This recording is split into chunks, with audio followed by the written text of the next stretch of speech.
ದುಬೈನಲ್ಲಿದ್ದ ಕರಾವಳಿಗರ airlift ಕರಾವಳಿಗೆ corona ಆಘಾತವನ್ನ ಕೊಟ್ಟಿದೆ.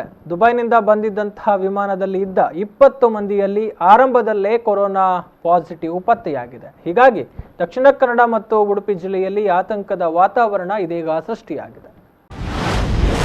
ಕರಾವಳಿಗೆ ಅಪ್ಪಳಿಸಿದೆ ದುಬೈ ಏರ್ಲಿಫ್ಟ್ ಸುನಾಮಿ. ಅವಳಿ ಜಿಲ್ಲೆಯಲ್ಲಿ ಒಂದೇ ದಿನ 21 ಮಂದಿಗೆ ಕೊರೋನಾ. ವಿಮಾನದಲ್ಲಿದ್ದ ಇತರೆ 150 ಮಂದಿಯಲ್ಲಿ ಕೊರೋನಾ ಆತಂಕ.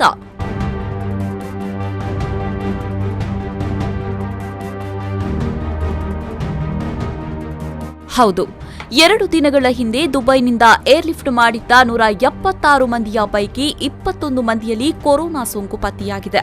ದಕ್ಷಿಣ ಕನ್ನಡ ಜಿಲ್ಲೆಯ ಮಂಗಳೂರಿನಲ್ಲಿ 123 ಮಂದಿಯನ್ನ ಕ್ವಾರಂಟೈನ್ ಮಾಡಲಾಗಿತ್ತು. ಅವರಲ್ಲಿ ಬಾಲಕ ಸಹಿತ 12 ಪುರುಷರು ಮತ್ತು 3 ಮಹಿಳೆಯರಲ್ಲಿ ಸೋಂಕು ಕಾಣಿಸಿಕೊಂಡಿದೆ.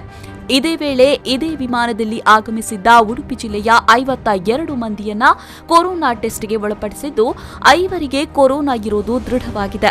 ಹೀಗಾಗಿ ಕೊರೋನಾ ಕನ್ಫರ್ಮ್ ಆದವರನ್ನ ಕ್ವಾರಂಟೈನ್ ಕೇಂದ್ರಗಳಿಂದ ಕೋವಿಡ್-19 ಆಸ್ಪತ್ರೆಗೆ ದಾಖಲಿಸಲಾಗಿದೆ.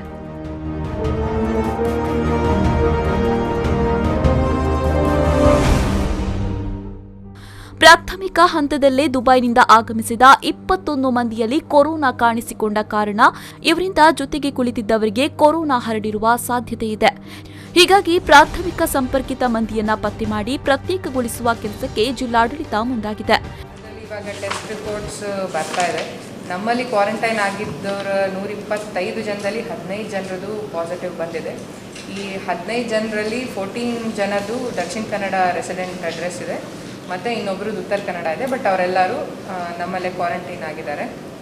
ಮತ್ತು ಉಡುಪಿದು ಐಮ್ ಈ ರಿಪೋರ್ಟಲ್ಲಿ ಬಂದಿದೆ 5 ಜನದ್ದು ಪಾಸಿಟಿವ್ ಬಂದಿದೆ. ಅವರೆಲ್ಲ ಉಡುಪಿಲಿ ಕ್ವಾರಂಟೈನ್ ಆಗಿದ್ದಾರೆ. ಈವರೆಗೂ ಗ್ರೀನ್ ಝೋನ್ನಲ್ಲಿದ್ದ ಉಡುಪಿ ಜಿಲ್ಲೆಗೆ ದುಬೈ ಕೊರೋನಾ ಸುನಾಮಿ ಅಪ್ಪಳಿಸಿದ್ದು ಹೊಸ ತಲೆನೋವಿಗೆ ಕಾರಣವಾಗಿದೆ. ಇದರೊಂದಿಗೆ ದಕ್ಷಿಣ ಕನ್ನಡ ಜಿಲ್ಲೆಯಲ್ಲಿ ಆಕ್ಟಿವ್ ಕೇಸ್ ಸಂಖ್ಯೆ 29 ಆಗಿದ್ದು ಒಟ್ಟು ಸೋಂಕಿತರು 50 ಆಗಿದೆ. 13/5/2020 ಏನು ದುಬೈಯಿಂದ ಏನು ಫ್ಲೈಟ್ ಬಂತು IX 384 ಆ ಫ್ಲೈಟ್ನಲ್ಲಿ ನಮ್ಮ ಜಿಲ್ಲೆಗೆ 49 ಜನ ಆಗಮಿಸಿದ್ರು. ಅದರಲ್ಲಿ 49 ಜನರಿಗೆ ಟೆಸ್ಟ್ ಮಾಡಲಿಕ್ಕೆ ನಾವು ಮಂಗಳೂರಿಗೆ ಕಳಿಸಿದ್ದೀವಿ. ಅದರಲ್ಲಿ ರಿಪೋರ್ಟು ಬಂದಿದೆ. ಅದರಲ್ಲಿ 5 ಜನರಿಗೆ ಪಾಸಿಟಿವ್ ಇದೆ ಅಂತ ರಿಪೋರ್ಟ್ ಬಂದಿದೆ. ಅದರಲ್ಲಿ 3 ಜನ ಮೇಲ್ ಮತ್ತು 2 ಜನ ಫಿಮೇಲು. ಈಗಾಗಲೇ ನಾವು ಆರೋಗ್ಯ ಇಲಾಖೆ ಅಧಿಕಾರಿಗಳ ಎಲ್ಲರ ಸಭೆಯನ್ನು ಮಾಡಿದ್ದೇವೆ. ತಕ್ಷಣ ಅವರನ್ನು ಕೋವಿಡ್ ಆಸ್ಪತ್ರೆಗೆ TMA ಆಸ್ಪತ್ರೆಗೆ ಶಿಫ್ಟ್ ಮಾಡಬೇಕು. ಅವ್ರಿಗೆ ಟ್ರೀಟ್ಮೆಂಟ್ ತಕ್ಷಣ ಪ್ರಾರಂಭ ಮಾಡಬೇಕಂತ ಸೂಚನೆಯನ್ನು ಕೊಟ್ಟಿದ್ದೀವಿ. ಉಳಿದಂಥ ಎಲ್ಲರನ್ನೂ ಏನು ಕ್ವಾರಂಟೈನಲ್ಲಿ ಇದ್ದಾರೆ ಅವರೆಲ್ಲರನ್ನೂ ಸಹ ನಾವು ಅಲ್ಲೇ ಉಳಿಸುವಂಥ ಕೆಲಸವನ್ನು ಮಾಡ್ತೇವೆ. ಅವರಿಗೆ ರೆಗ್ಯುಲರ್ ಆರೋಗ್ಯ ತಪಾಸಣೆ ಮಾಡುವಂಥ ಕೆಲಸವನ್ನು ಮಾಡ್ತೇವೆ. ಇದೇ ವೇಳೆ ಮಂಗಳೂರಿನಲ್ಲಿ 2 ದಿನಗಳ ಹಿಂದೆ ಉಸಿರಾಟದ ತೊಂದರೆಯಿಂದ ಕೋವಿಡ್ ಆಸ್ಪತ್ರೆಗೆ ದಾಖಲಾಗಿದ್ದ 65 ವರ್ಷದ ಮಹಿಳೆಗೂ ಸೋಂಕು ದೃಢಪಟ್ಟಿದೆ. ಸುರತ್ಕಲ್ ಬಳಿಯ ಗುಡ್ಡೆಕೊಪ್ಲ ನಿವಾಸಿ ಮಹಿಳೆಯಲ್ಲಿ ಕೊರೋನಾ ಕಾಣಿಸಿಕೊಂಡ ಹಿನ್ನೆಲೆ ಮಹಿಳೆಯ ಸಂಪರ್ಕಿತರನ್ನ ಕ್ವಾರಂಟೈನ್ ಕೇಂದ್ರಗಳಿಗೆ ಕಳುಹಿಸುವ ವ್ಯವಸ್ಥೆ ಮಾಡಲಾಗಿದೆ. ಅಲ್ಲದೆ ನಿಯಮ ಪ್ರಕಾರ ಗುಡ್ಡೆಕೊಪ್ಲ ಪ್ರದೇಶವನ್ನ ಸಂಪೂರ್ಣ ಸೀಲ್ ಡೌನ್ ಮಾಡಲಾಗಿದೆ.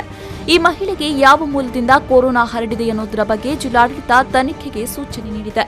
ಇದರೊಂದಿಗೆ ದಕ್ಷಿಣ ಕನ್ನಡ ಜಿಲ್ಲೆಯಲ್ಲಿ ಆಕ್ಟಿವ್ ಕೇಸ್ ಸಂಖ್ಯೆ 29 ಆಗಿದ್ದು ಒಟ್ಟು ಸೋಂಕಿತರು 50 ಆಗಿದೆ. ಈವರೆಗೂ ಫಸ್ಟ್ ನ್ಯೂರೋ ಆಸ್ಪತ್ರೆಯ ಸುತ್ತ ಇದ್ದ ಕೊರೋನಾ ಈಗ ದುಬೈ ನಿರ್ಗಮಿತರ ಸುತ್ತ ಸುತ್ತುವಂತಾಗಿದೆ. Nagesh Kavoor, V4 News 24/7 Mangaluru.